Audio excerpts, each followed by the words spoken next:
There is no better travel souvenir than a journal packed full of your own memories and adventures. My partner and I spent the second half of October travelling around the UK, and I've recorded all of our memories in this little notebook, but this time I didn't do it all in real time. Hi, I'm Erin, and travelling is a really big passion for me, and so is keeping notebooks and journals and diaries, so I guess it makes perfect sense that this is something I would want to do. Our trip went for just over 2 weeks, and I wanted to fit the whole thing in a single journal, so I went for an A6 size journal from PHOMEMO, and I have a discount code with them. If you'd like, you can use my code ErinSmith to get 10% off. And I discovered this Big Ben sticker in my collection, which was just too perfect not to have pride of place on the very first page. There's already a video on my channel about how I set up these initial pages that were for the overarching trip, the itinerary and packing lists and things like that, so if you'd like to check that out, it's down in the description. But from here you can see how I used them. So of course the itinerary is just the list of where we're staying, when we're flying, when we're taking trains. This was useful to write down, but I didn't really refer back to it, and that's because writing it down helped it to stay in my head. It was also in my Google Calendar. Likewise with the pre-booked experiences, because we booked a lot of the stuff that we did while we were actually on the trip, so it was good to have a place to note that down. I ticked off everything on the packing list, which was great. Something about these bucket list spreads though, I didn't find myself using them as much as I would have liked to, and that's because I didn't really have time to do a lot of research before we went on the trip, so what I have filled in here I actually did on trains and in airports mostly. I spent most of the time before we left for the trip getting videos ready to go up on my channel, so that was why I didn't do a lot of research first before we left, but I do think I could do something fun with these leftover pages, maybe print some of my favourite photos from the trip and add bigger, nice crispy quality versions here on some sticker paper. And I did make use of my tracking spreads as well for things that I usually keep in my regular journal at home.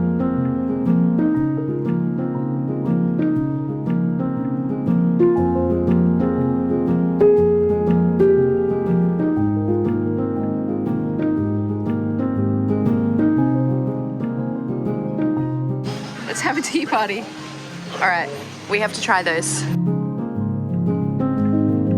Flying to London via Singapore from Australia takes a really long time. I think it's like 23 hours across 2 flights, and that's not including stopovers or anything, so by the time you land you are very, very tired, and we landed on my 37th birthday. The last time we went on a big trip sort of similar to this, it was much longer, it was closer to 5 weeks, and I kept up with my journal across the whole trip. I made time to fill that thing out every day, or if not every day, as close to as I could. This trip was completely different for me. I was in a completely different headspace, and I just found that I did not want to make the time to sit down and journal, and I couldn't be mad at myself for that. I did do some work on the journal while we were on the trip. Every time we were on a train going somewhere, I tried to get a little tray table or a seat with a table in front of it and do some journaling there. And I made sure I was collecting little bits and pieces to include in the journal when I did eventually sit down and fill things out, but I did not finish the entire journal on the trip the way that I did last time, so I had quite a bit of catching up to do when I got home.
Matilda wasn't very happy about this in a shocking turn of events.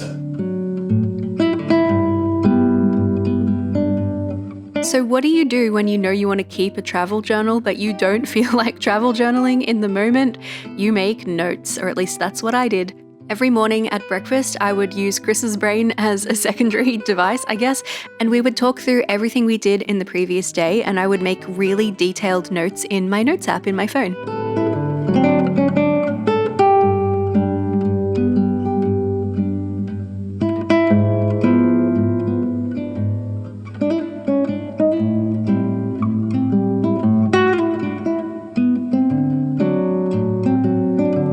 Take your screwdriver from underneath, you should just be able to give that a little tighten from there.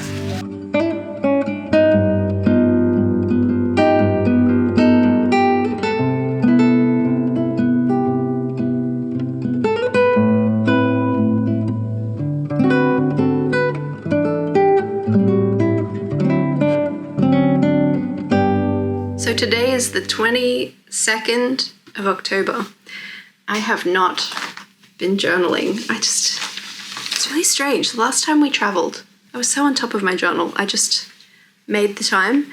I think it's because this time I've been so tired.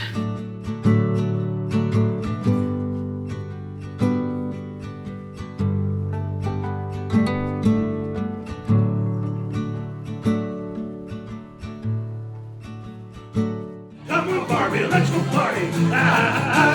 Come on, Barbie, let's go party. Oh.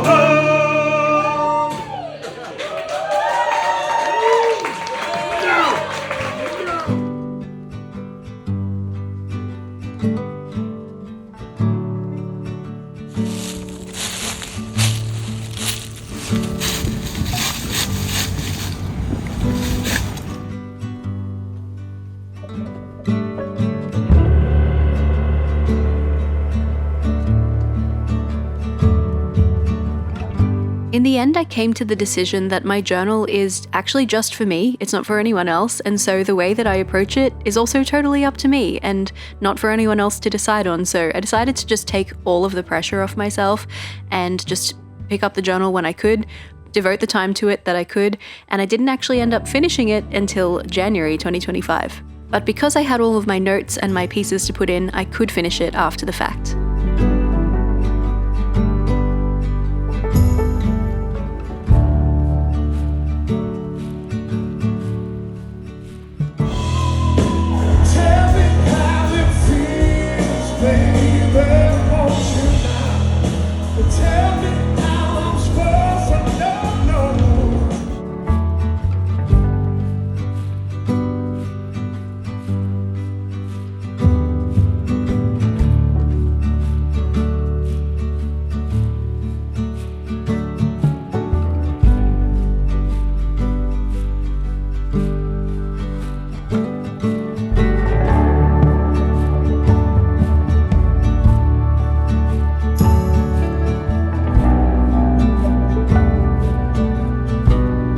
In my last travel journal flip-through video from a couple of years ago, I gave the advice to collect brochures and tickets and pamphlets from your trip so that you could include those in your journal, and I stand by that 100%, if not doubly so than last time. One of my favorite things to do in a travel journal is have a full spread that's just a map like this so that I can really look back on all the places that we went and the things we did there. And honestly, now that we're living in the age of junk journaling being a really popular thing, I recommend doing this in your day-to-day life as well so that you're keeping your memories not just from when you're traveling, but from every day as well. They're just as important. Since this is a stationery channel, I thought I'd show you the pen I bought from Hand Turn Pens here. It's actually in this little box up here. It's a gorgeous wooden pen, and I chose the one with the medium nib because I like a shimmer in my ink. I like to be able to see it, you know. I think this pen is spectacular, and I've been a little bit too nervous to ink it up just yet. It feels very important, but I think that might be something I do soon. So make sure you stick around to the vlog if you want to see what I do end up putting in this pen for my first use. I did also take my little HP Sprocket mini printer on the trip with me as well, so I could include some of my own photographs in my journal as I went. But if you know you're going to be putting your entire journal together when you get home and you don't have to take stuff with you, then you could use a better quality printer. The Sprocket goes okay, but its prints aren't great. And you could print some really nice photos to include. This is actually a list of all of the places on the cat trail in York, which was one of my favorite things we did on the whole trip. And the map on the previous spread is showing you where to look for the cats too. It's kind of like a little cat treasure hunt. They have cats on the walls all over the city that you can go and find. Little statues of them, not real cats, of course. There's one in the top left corner. Any city that celebrates its cats to this extent is a city that I feel very much at home in, and I did so love York. I wish we had more time there. I also really enjoyed keeping the little card holders that they give you in hotels to put my rail tickets in, or even individual tea bag packaging I found really useful for the same purpose. And I tried some good tea on this trip, so it's a good way to remember what it was too, so I can get it at home.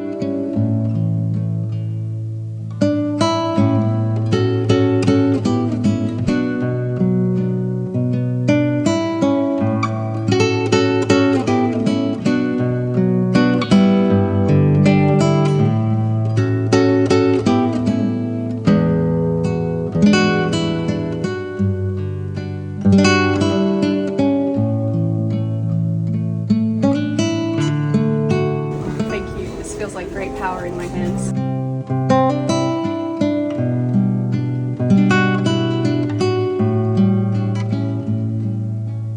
As far as the point I reached while journaling on the trip, I only made it to the very beginning of our time in York. So everything in the journal from York onwards, I actually finished when I got home. And this was very much also a have to sit down and make the time to finish it kind of affair. It wasn't something that would kind of just sort itself out, you know, and it still took a few hours to get all of this stuff down on the page, but it was actually so lovely going back as late as it was, a couple of months after the fact, and reliving these experiences and remembering things that I had already forgotten about. As a Cotswold Morris dancer, visiting the Cotswolds was one of the absolute highlights of the trip for me, and it happened pretty much right at the end, so it was amazing to get to go back through these notes and find the photos and everything and assemble all of this and really relive that day.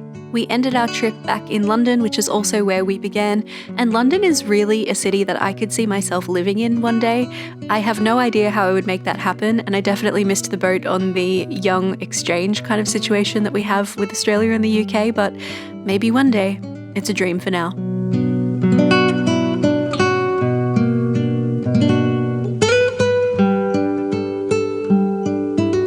Everybody's home would have been Dutch, and if your roof caught fire, you'd have to go out and take your roof off.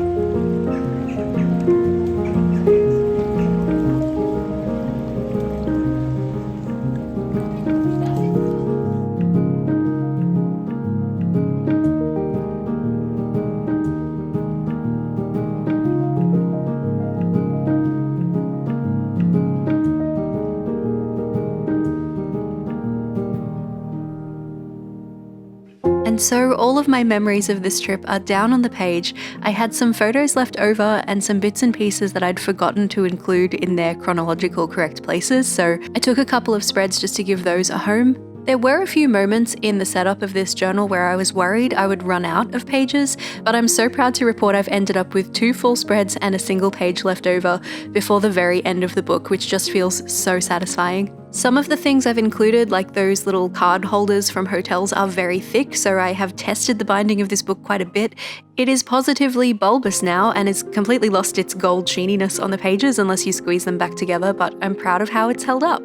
Thank you so much for going on this adventure with me, and if you're keen to keep watching, there's a link on the screen right now to the flip through of my last travel journal, including a lot of tips on how I approach travel journaling in general. Do you have a trip planned this year? Let's talk about it in the comments. I want to know where you're going to go.